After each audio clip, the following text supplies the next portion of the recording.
With the modernization of sports, the numbers behind the shirts of athletes have become far more important than you can imagine. CR7 of the soccer world and the legendary 3 of Babe Ruth are a few amongst many others you can mention. And the NFL is no exception from this culture. Although some players just take whatever digits are given to them, some of them attach great importance to their kit numbers. Like Darrell Rivas, who didn't agree to take anything else than the number 24 because of his love for his sports idol, Kobe Bryant. You see, Darrell Rivas got drafted to the Jets in 2007 and bagged the number 24 jersey number from there. However, it wasn't that easy when he joined the Buccaneers in 2013. Well, because it was already occupied by Mark Barron, who wasn't ready to give it up easily. At the same time, Rivas didn't want anything else at the back of his shirt and wasn't ready to go down without a tussle. So, he went into hardcore negotiations with Barron. Well, after all the show of economic prowess by both financial camps, Rivas had to pay $50,000 to claim the rights of the number from Barron. Not a large piece for the Mamba mentality, am I right? Well, unlike paying for his number, this player had to wear his number to avoid charges that would knock him out. During the NFL draft of 2017, Patrick Mahomes was the 10th pick of the Kansas City Chiefs, and on his arrival, he aimed at rocking his college number while at Texas Tech. The number 5 meant a lot to the young Texan. But the only problem was that it was already occupied by Cairo Santos. Mahomes was left with 2 options. Either he paid off Santos or chose another number. And he went for the latter, going with the number 15. However, after a while, he began reconsidering his decision and thought about going back to negotiate with Santos for the number, knowing fully well that he would have to pay an aggravated price for it. But that wasn't all. No, the NFL had already began producing his shirts with the number 15, and fans all over Kansas City were already rocking it. So he would also have to pay all merchandise in his name with the number 15.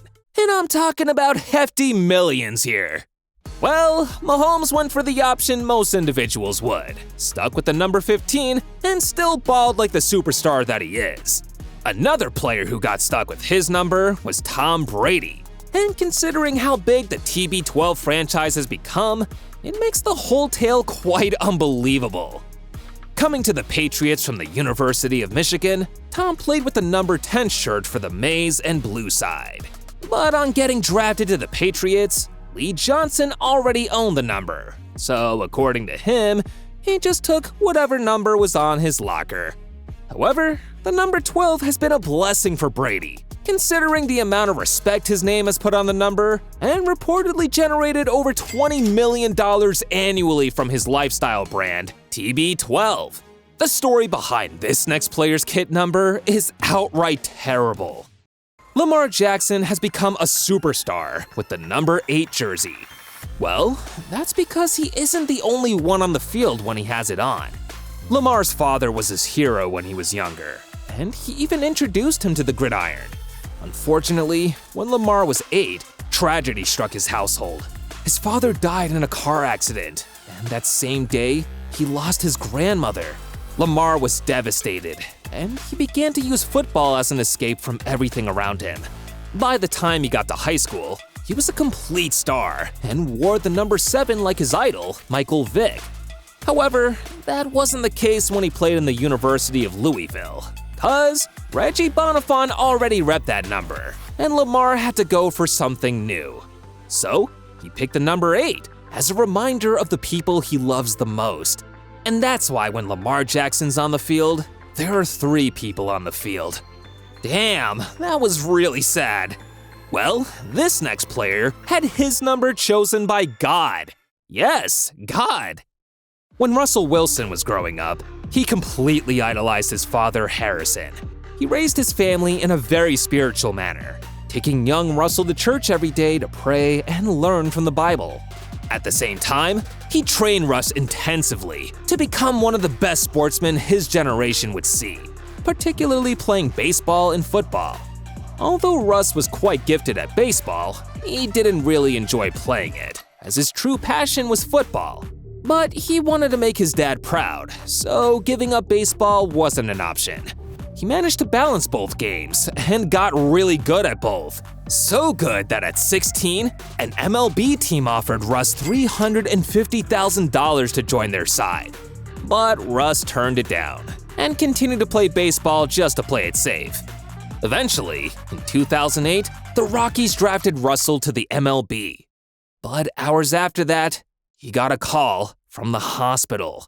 They said Harrison just had a stroke and was in critical condition. So, Russ and his family rushed to the hospital, but weren't allowed to see Harrison. The family then gathered and prayed together.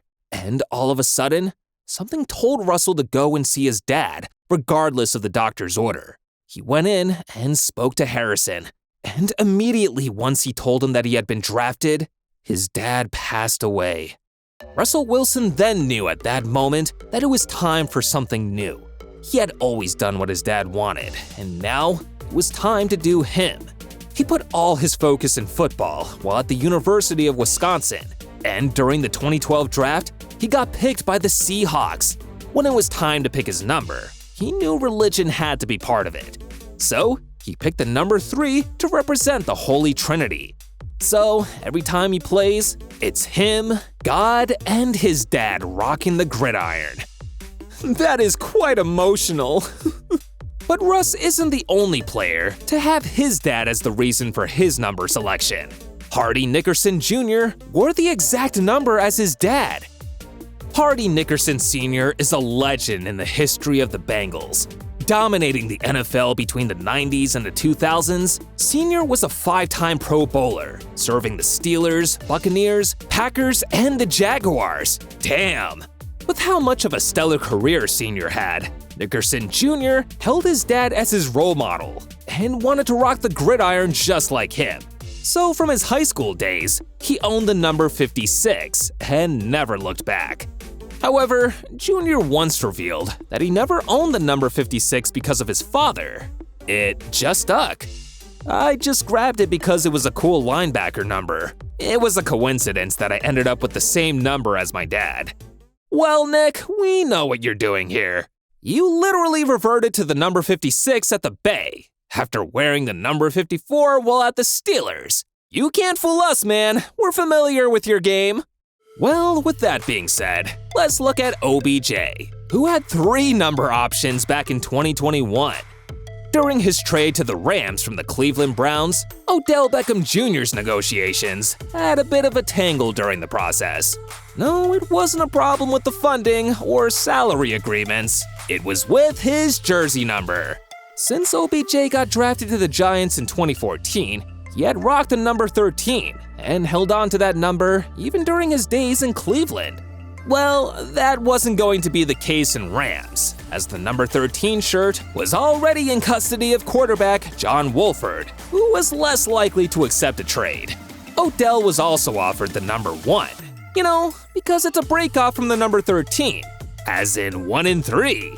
Don't worry, you'll get it soon.